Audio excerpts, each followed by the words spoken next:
Today I want to talk about all of the carbs that we partake in for Thanksgiving.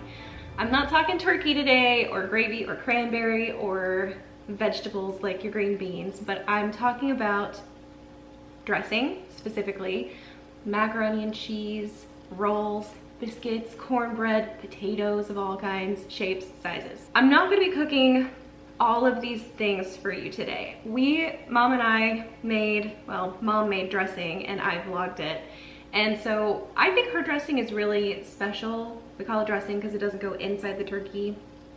We bake it in a pan in the oven, separate from the turkey. But she does put turkey in her dressing. I really like her dressing because, to me, when the turkey is gone out of the refrigerator, the dressing is what I'll go to, and I can make a whole meal out of that turkey, or out of that dressing, because it has the turkey in it. So I just put a little cranberry on top of it and a little bit of butter. You microwave it, it's so good. But we do make that, so we'll get into that in a few minutes. But I want to talk about all of the other carbs that dress your table for Thanksgiving, because I think it can be really intimidating, and if you're trying to make it all yourself, it's really intimidating. I like potlucks for Thanksgiving because I think typically in every family there's one person who makes like a really epic mac and cheese. And I think you kind of have to have mac and cheese at Thanksgiving. Some kind of noodle. I think you need a noodle at Thanksgiving. Noodles, pasta, whatever kind, mac and cheese, or egg noodles. That might be weird, but here's the thing. You always have that one picky eater who's like, oh, I just want, you know, noodles, and mac and cheese is a crowd pleaser. And maybe it's a Southern thing to have mac and cheese at Thanksgiving. I don't know. Like, is that a Southern thing? But I know my sister, my mom, and I really like to have mac and cheese at our Thanksgiving. Another thing we like to have are like rolls. So Mom will she makes homemade bread. We vlogged her cinnamon roll recipe. She uses the same bread recipe, but she makes like bread, like dinner rolls, and we have those for Thanksgiving. And one of my favorite things to do with those is to spread cranberry sauce on that, because I'll just like bust off a roll, split it open and toast it and put butter and cranberry sauce, and that's my breakfast. I guess what I want to talk about is not just the different kinds of carbs. You know what kind of carbs you want to have at your Thanksgiving, but the option to not make them, because you can take the easy way out. You know, if you wanted to take the easy way out with a turkey, you have to plan that like weeks in advance and order a cooked turkey from somewhere else. And I think Popeyes, that you can order a cooked turkey for Thanksgiving, which is really cool. But like I said, you have to plan that weeks in advance. Things like pre-made mac and cheese, or dinner rolls that you don't have to make yourself, you just bake them in the oven. Those things are pretty easy to just go to the store the week before. I would never tell you to go to the store the week of Thanksgiving. I think that's always a nightmare. But you can find a really, really well done, ready-made, all you have to do is bake it, macaroni and cheese. I know Sam's Club has them ready to bake in the deli section. You can find them in the freezer section. You could make it yourself, but it's really easy to find well prepared, ready-made, like all you have to do is bake it, sort of side dishes. As for rolls and or biscuits and or cornbread, depending on how you like to have your bread at Thanksgiving, for rolls, if you don't want to make them yourself, you can.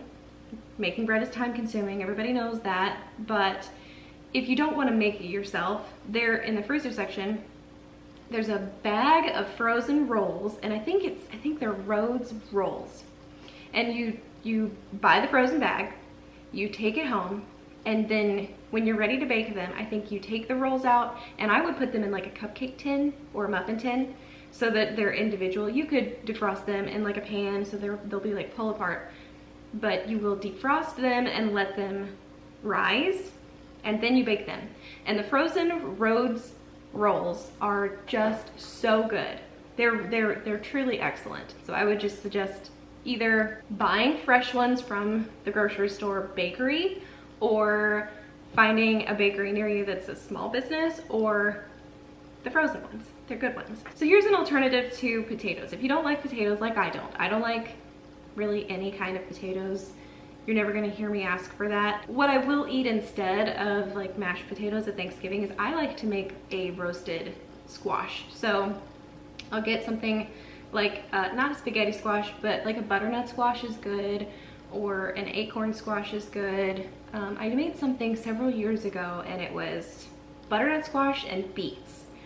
And I peeled them and then I cubed them up in, you know, fairly big, like bite-sized chunks. And then I tossed them in like fall spices and a little bit of olive oil and salt and pepper.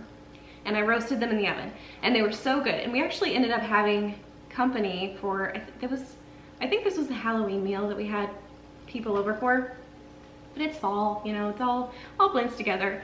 And one of our guests ended up being on like a vegan diet that day, and I had no idea beforehand, but it was really lucky because I didn't use any butter in the roasted squash, but I made it for me because I thought it was really good.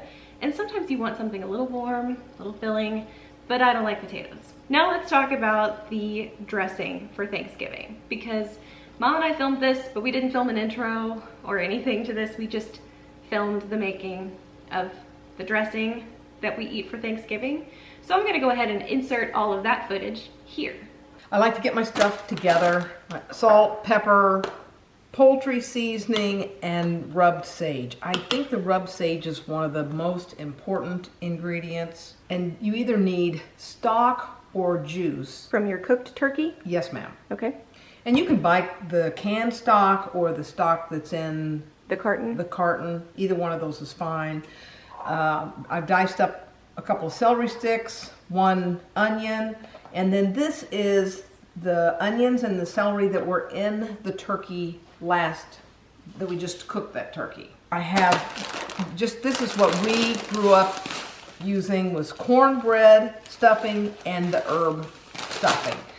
I don't worry too much about putting the turkey flavored dressing stuffing in this because everything has turkey in it. Okay.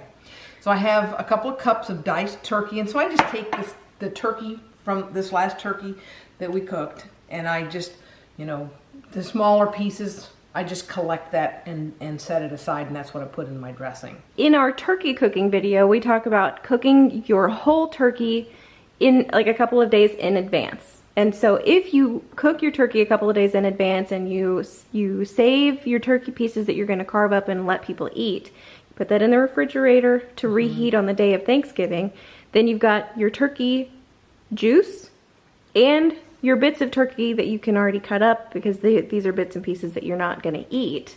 But you can put all of this in your dressing.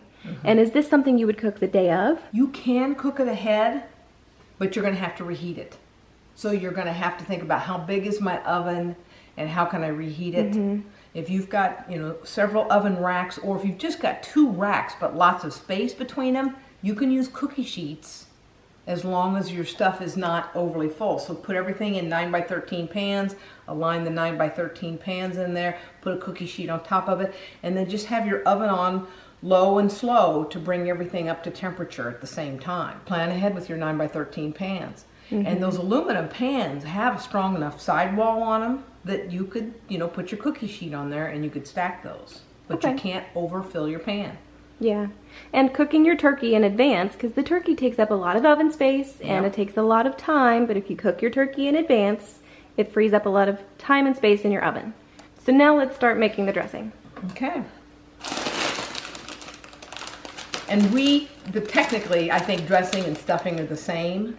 It just depends on where it's cooked. We don't put it in the bird. Now the cornbread looks like a lot of breadcrumbs. Is that okay? So it's really fine pieces, and that's fine.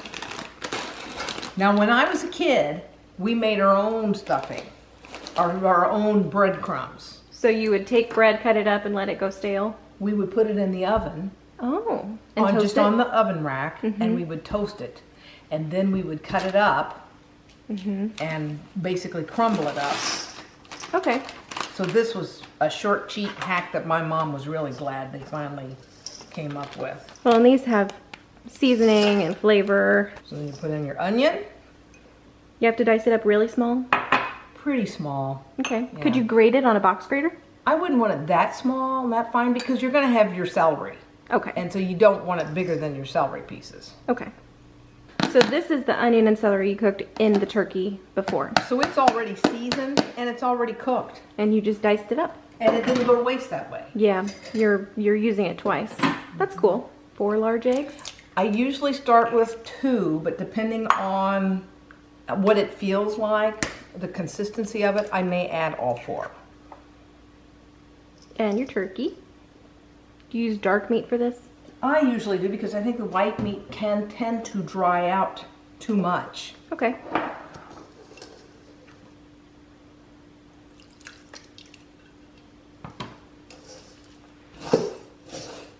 You want a make sure great you got a big bowl. Great big bowl for this. Because you have to stir everything, mix everything.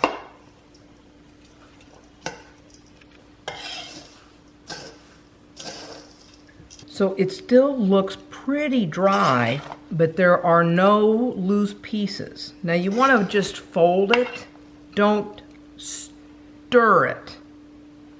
Because you don't want the bread to become sticky, right? You just want to combine it together. Yeah. And that's just about the perfect consistency. I will pour a little bit of water in on top of each one of these when I get them in the pan. But I'm going to spray my pans, and then I'm going to spoon this in here, and then I'll put a little bit more moisture in on it.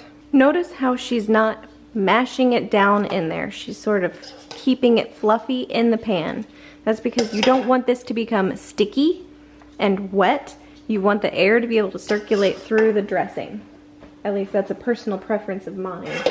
I don't like sticky dressing. Or this is cooked so hard it's cooked in a great big lump. Mm-hmm. I think it should be light and fluffy, and cooking it like this leaves it that way. So I want to try to make sure that I have the pan fairly full, but I'd like for it to be below that level. So not quite level with the top. Yeah, a little bit below. So if we stack this stuff in there, that we can put it all, get it all in there. And that's it. Now, I'm going to put a little water on each one.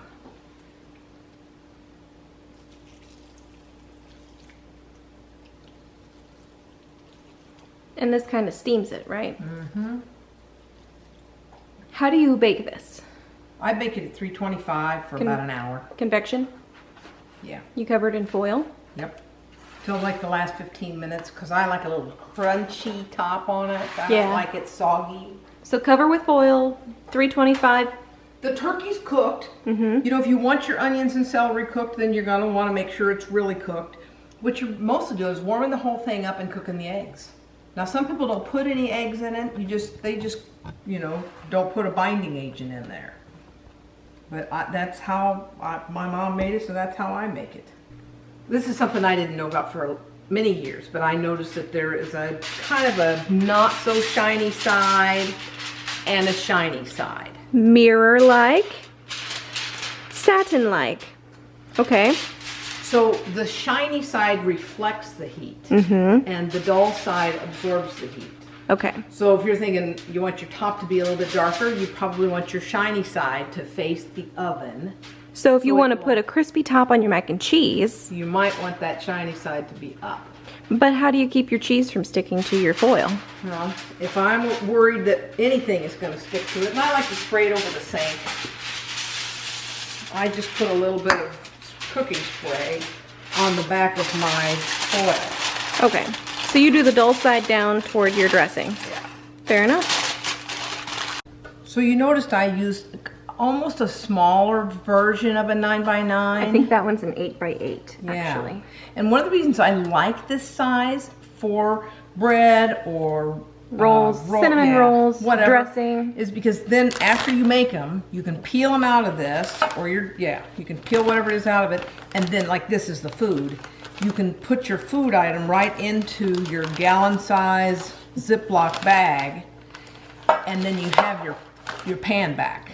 Yeah. So you don't have to put it in the freezer in the pan. You can put. So you take your dressing out of here, you just tip it out like you would a pie, but I say that and most people wouldn't do that with their pie. But if you you can, if you bake it right, you can tip your dressing out in one piece and it slides right into your Ziploc bag, so you get to keep your dish, but you can give this away. You can keep this in your freezer for any time you want a Thanksgiving meal in April, which is something we've done before, but it's really handy and it's a lot easier to stack in your freezer than a Tupperware or that with foil or some kind of lid on it. And these are probably like $2, $3. And if you're gonna buy the aluminum foil ones, I don't think you're gonna save a significant amount of money. And you get to reuse this. That's true. So that's how we make our Thanksgiving dressing. And like I said, I think it's really special. We've made some before that was like lemon with cranberry in the dressing, and I don't remember if we put any turkey in that one or not, but the seasoning was just a little bit different. So it was brighter and sort of tart, and that was really, really tasty too. I'm really curious about anybody else's variations on dressing, so I'd love to hear those if you have them. But let us know in a comment what you think. What's your favorite way to have carbs on Thanksgiving? And what is the first thing you eat on your plate? I'm trying to think about the first thing I eat on my plate, and I think it's the dressing, because the dressing gets cold, and I don't want to eat dressing cold. I like dressing warm. I will eat my turkey at room temperature or cool, but I don't want to eat cold dressing. I think that's how I would eat. I think I would start with my dressing first. Anyway, that's all I wanted to talk about today for Thanksgiving carbs. You guys will see me tomorrow in another VlogsGiving video. Bye!